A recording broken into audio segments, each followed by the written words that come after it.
अस्सलामुअलैकुम जी, कैसे हैं आप सब। उम्मीद करती हूँ कि आप सब बिल्कुल ठीक होंगे, खैरियत से होंगे। अल्लाह ताला आप लोगों को हमेशा खुश रखे, अपने हिफ्ज़-ओ-मान में रखे। अल्लाह ताला आप लोगों की दुआओं को कबूल फ़रमाए। अल्लाह ताला मेरी बहनों के नेक नसीब करे और अल्लाह ताला तमाम बे औलाद जोड़ों को औलाद की नेमत से नवाज़े। और अल्लाह ताला हम सब के वालिदैन को सेहत, तंदुरुस्ती और लंबी ज़िंदगी अता फ़रमाए। जिनके वालिदैन इस दुनिया में नहीं रहे, अल्लाह ताला उनको जन्नतुल फ़िरदौस में आला मुकाम अता फ़रमाए। आमीन सुम्मा आमीन। अच्छा जी, आज मैं आप लोगों के साथ बहुत ही प्यारी वीडियो शेयर करने वाली हूँ। तो उम्मीद करती हूँ कि आप लोगों को आज की वीडियो बहुत ज़्यादा पसंद आएगी। और इसके अलावा जो मेरी बहनें मुझसे पूछ रही थी कि हम आपसे किस तरह कॉन्टैक्ट करें, तो आप लोग मुझे इंस्टाग्राम पे मैसेज कर सकती हैं। ठीक है जी, मैंने अपना इंस्टाग्राम का जो अकाउंट है वो आप लोगों के साथ ऊपर शेयर कर दिया है। आप यहाँ पर मुझे मैसेज कर सकती हैं, ठीक है। और मैं जो है सिर्फ़ और सिर्फ अपनी बहनों का ही रिप्लाई करूँगी। तो माज़रत के साथ ये कहती हूँ कि जो भाई हैं वो मुझे मैसेज मत करें। मैं जस्ट जो है अपनी बहनों को रिप्लाई करूँगी इंस्टाग्राम पर। और बाकी जो मुझसे मेल कोई करना चाहता है, भाई कोई बात करना चाहते हैं, तो वो कमेंट सेक्शन में कर सकती हैं, ठीक है जी। अच्छा जी, आज मैं आप लोगों के साथ एक बहन की स्टोरी शेयर करूँगी कि किस तरीके से इन्होंने ये दुआ पढ़ी और उनकी ज़िंदगी में किस तरीके से चेंज आया, ठीक है। किस तरीके से वो टेंशन, परेशानी, मुश्किलात में से निकली हैं, ठीक है। और इसके अलावा या हय्यू या कय्यूम बेरहमती का अस्तगीथ की बहुत ही ज़्यादा फ़ज़ीलत और बरकतें हैं, ठीक है जी। तो आज मैं आप लोगों के साथ इस हवाले से बात करूँगी, ठीक है। तो देखें जी, जो भी परेशानी हो, जो भी मुश्किल हो, ठीक है, अचानक किसी मुसीबत में मुब्तला हो जाएँ, अचानक कोई परेशानी आ जाए, ठीक है, कोई भी मकसद हो, किसी भी मकसद के लिए, शादी के हवाले से, औलाद के हवाले से, ठीक है, इसके अलावा आप जॉब से रिलेटेड हर किस्म की आपकी हाजत जो भी हो, उसके लिए आप इस दुआ को पढ़ सकते हैं, ठीक है, इसका वज़ीफ़ा कर सकते हैं, ठीक है जी। और मेरी बहन है जिन्होंने मुझे इंस्टाग्राम पे मैसेज किया था, उन्होंने भी इस दुआ को पढ़ा, इसका वज़ीफ़ा किया, तो वो भी मैं आप लोगों के साथ शेयर करूँगी, ठीक है जी।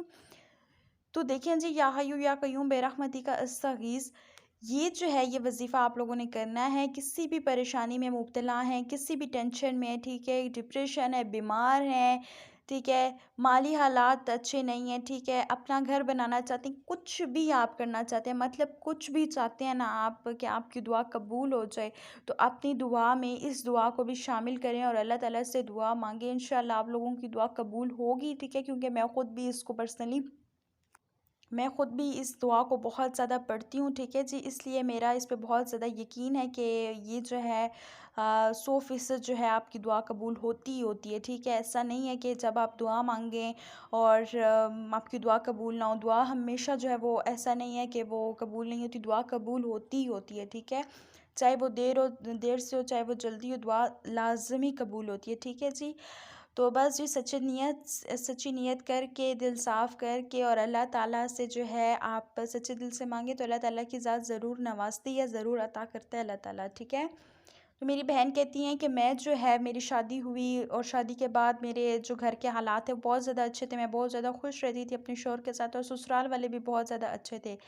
लेकिन कुछ देवरानियाँ जेठानियाँ थी जो हैं बहुत ज़्यादा मसले मसाइल पैदा करती थी, घर में लड़ाई झगड़े बहुत ज़्यादा होते होते थे। तो कहती हैं फिर मेरे 2 बच्चे हुए, जिसमें 1 बेटी और 1 बेटा है। कहती है फिर कुछ अरसा गुज़रा और उसके बाद जो है मेरे हस्बैंड जो है, उनकी जो जॉब है वो बिल्कुल ख़त्म हो गई। वो एक प्राइवेट जॉब करते थे और वो बिल्कुल ख़त्म हो गई। उनको जो है ऑफ़िस से निकाल दिया गया और कहती है मैं बहुत ज़्यादा परेशान रहना शुरू हो गई थी। इसके अलावा घर में लड़ाई झगड़े बहुत ज़्यादा पैदा हो गए थे। कहती है रोज़ाना कोई ना कोई लड़ाई ज़रूर होती थी हमारे घर। और कहती है यहाँ तक इतना शोर होता था कि मोहल्ले के लोग भी सुनते थे। रोज़ाना डेली जो है जब शाम होती थी तो हमारे घर में लाज़मी लड़ाई होती थी। कभी कोई लड़ाई कर रही है, कभी कोई लड़ाई कर रही है, कभी बच्चे आपस में लड़ गए हैं तो उसकी वजह से बड़ों ने आपस में लड़ाई करना शुरू कर दी। तो कहती है मतलब बहुत ज़्यादा घर का माहौल बहुत ही ज़्यादा डिस्टर्ब हो गया था। और कहती है फिर उस वजह से जो है मुझ पे बहुत ज़्यादा बातें आती थी। तो तुम अपने बच्चों को सँभालो, दूसरे को कहते थे तुम अपने बच्चों को सँभालो। और कहती हैं कि ख़ास तौर पे घर के जो सरबराह होते हैं ना, वो अगर घर को समेट के रखें, औलाद को एक करके रखें, ठीक है? औलाद को समेट के रखें, औलाद को समझाएँ, जो गलत है उसको समझाएँ, ठीक है? ना कि आप पूरे घर को जो है एक ही उसमें बांध के और आप सबको सज़ा दें, सबकी बेइज़्ज़ती करें, तो वो चीज़ जो है वो ठीक नहीं है। जो घर के बड़े होते हैं उनको समझदारी से काम लेना चाहिए, और जो मतलब गलत है उसको समझाने के बजाय आप उसको और वो दे रहे हैं कि आप ये भई बहुत अच्छा काम किया आपने, गुड, वेरी गुड। ऐसे अगर आप करेंगे तो वो तो बंदा और होगा कि भई मुझे तो भई मैं तो पता नहीं क्या चीज़ हूँ। तो कहती है इस तरीके से मेरी कुछ जेठानियाँ थी, 2 बड़ी थी तो 2 छोटी थी। तो कहती हैं वो सब के सब आपस में पता नहीं कोई किससे लड़ रही है तो कोई किससे लड़ रही है। और कहती है इस दौरान जो है मैं पागलों वाली मेरी हालत हो गई थी। कहती है मैं कभी अपनी अम्मी के घर जाती थी तो वहाँ पे भी सुकून नहीं आता था, क्योंकि कहती है अम्मी जो है वो बुज़ुर्ग हैं। तो कहती हैं कि उनको भी अच्छा नहीं लगता कि उनके घर जाऊँ और टेंशन दूँ उनको भी। ज़ाहिर-सी बात है, जब बेटी का जो अपना घर होता है वो अपना घर होता है। जब उसकी शादी हो जाती है जो जो उसका ससुराल होता है वही उसका अपना घर होता है, ठीक है? ऐसा नहीं है कि माँ-बाप के घर नहीं जाना चाहिए, लेकिन वो कहती हैं कि मैं जो है अपनी अम्मी के घर जाती थी, 1 दिन रहती थी, 2 दिन रहती थी, लेकिन फिर मुझे होता था कि मुझे अपने घर जाना है, क्योंकि अगर मैं ज़्यादा दिन रहूँगी तो लोग बातें करेंगे कि पता नहीं क्या वजह है, जिसकी वजह से ये अपनी माँ के घर आके रह रही है। तो कहती है लोगों की बातें अलग से। तो कहती है एक हस्बैंड की भी जॉब थी, ऊपर से घर की लड़ाइयों ने इतना ज़्यादा तंग किया हुआ था, कुछ समझ में नहीं आता था क्या करूँ, और बीमार भी बहुत ज़्यादा हो गई थी। कहती हैं कि मुझे जो है पता ही नहीं कौन-सी बीमारी थी, मतलब कोई इस तरीके की बीमारी थी अंदरूनी, और वो जो है मुझे लाइक उनको सिस्ट थी। और कहती है मुझे पता नहीं चला, और वो अंदर ही अंदर वो पता नहीं उसने ख़राबी करना शुरू कर दी मेरी। तो कहती हैं कि फिर ख़ैर मैंने इलाज वग़ैरह करवाया सिस्ट का। तो कहती हैं कि उन्होंने कहा कि ऑपरेशन तो नहीं होगा, लेकिन आपके मतलब है सिस्ट है, लेकिन ऑपरेशन तक नहीं बात गई है अभी। तो अगर खुदा ना ख़ास्ता अगर ये बढ़ गई तो फिर हमें ऑपरेशन भी कराना पड़ेगा। कहती है वो अलग परेशानी, उसमें मैं और डिप्रेशन में चली गई। रोज़ाना मतलब माली हालात से तो बहुत ज़्यादा दो-चार हो गए थे। उसी दौरान मेरे सास-ससुर ने सब बेटों को अलग कर दिया कि सब अपना अलग-अलग खाएँगे, पकाएँगे। कहती है अब जब सब अलग खाएँगे, पकाएँगे तो उसमें जो है मेरे हस्बैंड तो बिल्कुल भी जॉब नहीं करते। तो कहती है हम लोग क्या करें फिर? तो कहती हैं कि बहुत ज़्यादा परेशान हो गई। फिर कहती हैं इसी तरह मैं किसी की आमीन में गई, ठीक है? यानी कि किसी बच्चे ने कुरान पाक जो है वो मुकम्मल कर लिया था, तो उसके जो है उन्होंने ख़त्म शरीफ रखा था। तो कहती हैं कि उसी जगह में गई तो वहाँ पे एक खाला थी, उन्होंने मुझे कहा कि तुम सारी परेशानियों का एक ही हल है कि तुम जो है ये दुआ पढ़ो, या हय्यु या कय्यूम बिरहमतिक अस्तगीथ। कहती हैं ये पढ़ो और देखो कि तुम्हारे घर के हालात किस तरह बेहतर होते हैं, तुम्हारे शोहर को किस तरीके से अच्छी नौकरी मिलती है। कहती है उन्होंने इतने यकीन से कहा कि मैंने कहा कि हाला मैं ज़रूर पढ़ूँगी। और कहती हैं कि मैं रोज़ाना जो है डेली, और कहती हैं कोई तादाद नहीं है, मैं कभी कितना पढ़ जाती, कभी 1000 मरतबा पढ़ जाती, कभी 500 मरतबा, जितना मुझे होता था मैं पढ़ जाती थी। मतलब पढ़ती रहती थी। कहती हैं मैं मुसलसल पढ़ती रहती थी, कि ये नहीं है कि 500 बार पढ़ना है या 1000 बार पढ़ना है या 3 मरतबा पढ़ना है। कहती हैं ऐसा कुछ भी नहीं है, जितना होता था मैं उतना पढ़ती थी। और कहती हैं फिर 5-6 महीने गुज़रे तो कहती हैं एकदम से मेरे शौहर की जॉब लगी। 6 महीने के अंदर अंदर मेरे शौहर की जॉब लगी, और उसके बाद जो है हमारे जो घर के हालात हैं वो कुछ बेहतर हो गए थे, क्योंकि कहती हैं फिर सेपरेट कर दिया, जब सब भाइयों को सेपरेट कर दिया तो कहती हैं कुछ घर का माहौल बेहतर हो गया था सेपरेट करने की वजह से। फिर कहती हैं मेरे हस्बैंड की भी जॉब लग गई, तो कहती हैं कि वो फिर काफ़ी मेरे मुझे सुकून हासिल हुआ। कहती हैं फिर इसी तरीके से मैं जो है डर में थी कि अब जो सिस्ट का मसला है वो किस तरह ख़त्म करूँ, वो क्या करूँ, उसका तो ऑपरेशन होना है, ये वो। तो कहती हैं उसके लिए अलग टेंशन। कहती है बस मैंने इसको पढ़ती रही, और कहती है कि यकीन माने जिस दिन मुझे डॉक्टर ने कहा कि अब आपका टेस्ट करते हैं, आपका चेक करते हैं, अल्ट्रासाउंड करते हैं, पता चले कि आपकी सिस्ट मौजूद है कि नहीं है या क्या है, किस हद तक है, ऑपरेशन करना पड़ेगा कि नहीं। तो कहती है मैं बस इस तरीके से मैं अल्ट्रासाउंड करवाने के लिए गई तो डॉक्टर ने मुझे कहा कि आपकी तो सिस्ट ख़त्म हो चुकी है, आपकी तो सिस्ट रही ही नहीं है। तो कहती हैं कि मैं बहुत ज़्यादा खुश हुई और कहती हैं कि समझ नहीं लग रही थी कि क्या करूं। और कहती हैं फिर मैंने आके खुशी से अपने हस्बैंड को बताया, अपनी सास को बताया कि इस तरीके से मेरी जो है सिस्ट भी ख़त्म हो गई और मेरे देखें मैं बिल्कुल ठीक हूँ अब। तो कहती हैं कि सिर्फ़ और सिर्फ मैं समझती हूँ कि या हय्यू या कय्यूम बेरहमती का अस्तगीस की फ़जीलत से और बरकत से जो है मेरी जो घर के हालात हैं वो बेहतर हो गए, मेरे शौहर को अच्छी जॉब लग गई।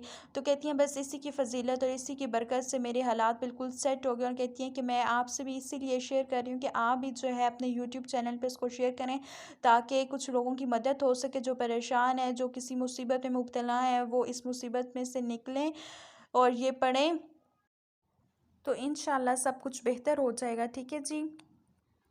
और आप इस वज़ीफ़े को किसी भी वक्त कर सकती हैं, ठीक है।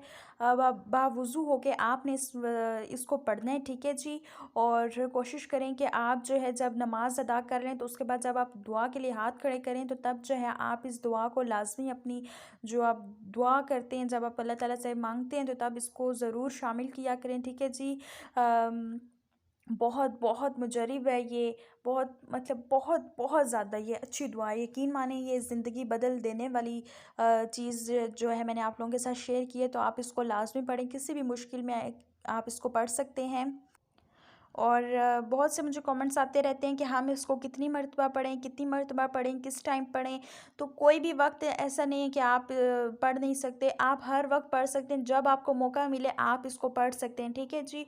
और इसमें ये नहीं है कि आपने कितनी बार पढ़ना है, आप जितनी बार पढ़ सकते हैं ना आप उतनी बार इसको पढ़ें, ठीक है जी। इंशाल्लाह जो भी परेशानी, जिस भी मुश्किल के लिए आप पढ़ेंगे, इंशाल्लाह उस मुश्किल, उस मुसीबत, उस परेशानी से आप निकल जाएंगे। शादी के लिए आप कर सकते हैं, औलाद के लिए कर सकते हैं, इसके अलावा नौकरी के लिए कर सकते हैं, जो आपकी हाजत है उसके लिए आप कर सकते हैं इसको, ठीक है जी। बहुत बरकत है इसमें और इसकी बरकत से जो भी आपकी हाजत है वो कबूल होगी इंशाल्लाह। और इसी तरीके की प्यारी प्यारी वीडियोस मैं आप लोगों के साथ इंशाल्लाह आगे भी शेयर करती रहूँगी, ठीक है।